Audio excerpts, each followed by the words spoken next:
They control the world's money, but who are the richest family in the world? You probably know the name Rockefeller, but this isn't them. They have more wealth than you could ever imagine, and they pull the strings for all of the world's financial markets. But the rich family has a dark side that nobody knows about. What is so shocking about the Rothschild family tree? And what secrets could be hidden in their genealogy?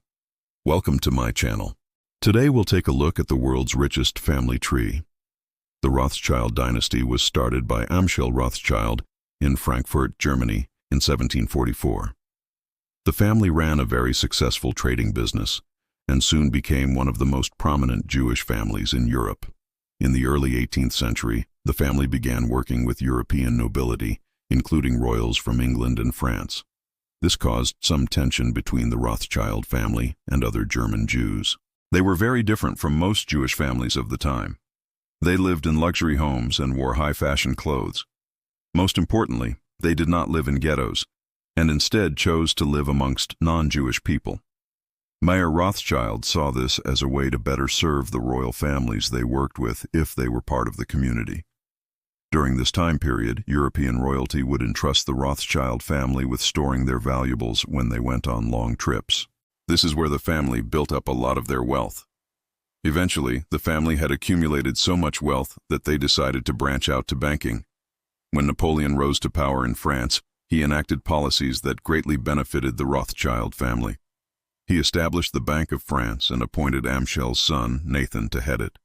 This gave the family unprecedented access to the finances of France, and they used it to great effect.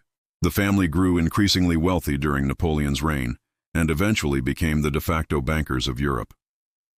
Nathan Rothschild also played a key role in defeating Napoleon. He provided funding to the coalition of European nations that eventually defeated Napoleon at the Battle of Waterloo. After Napoleon's defeat, the Rothschild family's influence grew even further. They were now seen as the family who had taken down an emperor, and they were rewarded with vast amounts of land and property. The family's wealth reached into the billions, and they became the richest family in the world. Throughout the 19th century, the Rothschild family continued to grow in wealth and power. They had 5 sons who all went on to become very successful bankers. Each of the 5 sons chose a different European city to live in, creating a network of Rothschild banks across the continent. These banks would eventually become the central banks of Europe, and the family's influence grew to the point where they were able to manipulate the stock markets at will. They were able to do this because they had such a large stake in every major European bank. If they wanted to raise the value of a certain stock, they simply bought up a large portion of it and then waited for other investors to follow their lead. The same was true for lowering the value of stocks. The family was able to amass so much wealth because they were willing to do business with anyone. They didn't care if someone was a king or a pauper. They were willing to work with them if it meant making a profit. This attitude towards business eventually led to the family being involved in every major financial market in the world. As the family grew older, they began to pass on their wealth to the next generation. This caused some tension within the family as each generation became more and more greedy. The older members of the family were more than happy to share their wealth with the younger generation, but only if it meant making a profit. However, the newer members of the family were just looking for more and more money, no matter the cost. This eventually led to a rift between the generations, and it would eventually come to a head with the death of one of the family's most powerful members. When Nathan Rothschild died in 1836, he left his estate to his 5 sons. The sons argued over the estate and eventually split the family fortune into 5 separate branches, each controlled by one of the sons. This caused the family to become more fractured, and each branch began to compete against one another.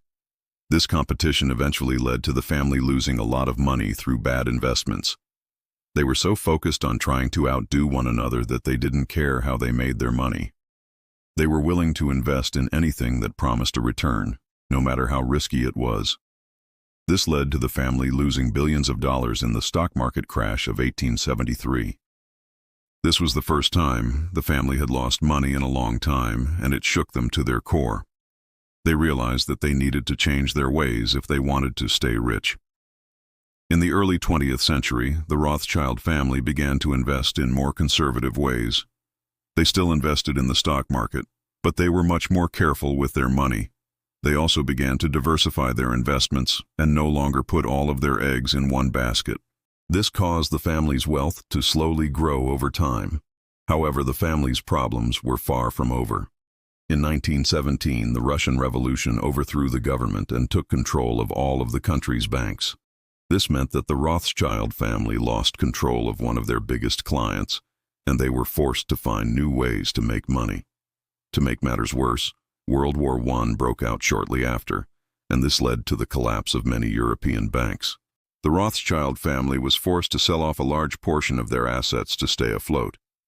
However, they were able to survive the war, and they began to rebuild their fortune. After World War II, the Rothschild family began to invest in the United States. They saw the growth of the American economy and decided to move some of their money there. This proved to be a wise investment as the United States became the dominant global superpower. The family's wealth grew rapidly in the second half of the 20th century, and they became the richest family in the world once again. Today, the Rothschild family's wealth is estimated to be in the hundreds of billions of dollars. They still control a large portion of the world's financial markets, and their influence is felt around the globe. However, the family has largely kept out of the public eye in recent years. They are one of the most private families in the world, and they rarely give interviews or make public appearances. This has only added to the mystery surrounding the family and has made them even more powerful. People often wonder who really controls the world, and the answer is usually a small group of wealthy individuals. In the case of the Rothschild family, this is actually true. They are one of the richest families in the world, and they have a lot of power over the global financial markets. However, they use their power responsibly, and they are generally seen as a positive force in the world. But before we go, please like and subscribe. Thank you for watching this video. If you enjoyed it, please like the video and subscribe to our channel. We've got lots of awesome videos coming up that you don't want to miss out on. Thanks for watching.